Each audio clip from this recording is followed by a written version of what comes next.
आम्ही सगळे एकदम अचानक जाऊन तिला हॅपी बर्थडे म्हटलं आणि सगळ्यांनी अक्षवण सुद्धा करून घेतलं आणि अक्षवण करायला लावलं होतं तर हा असा मस्ती करत होता.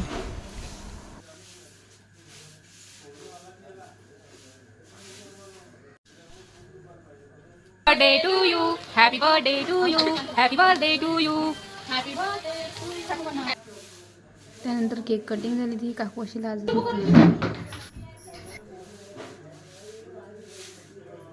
आमच्या काकूचं सरप्राईज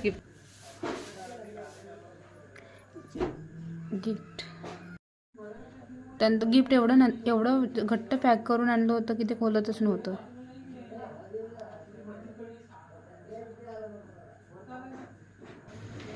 कसं रे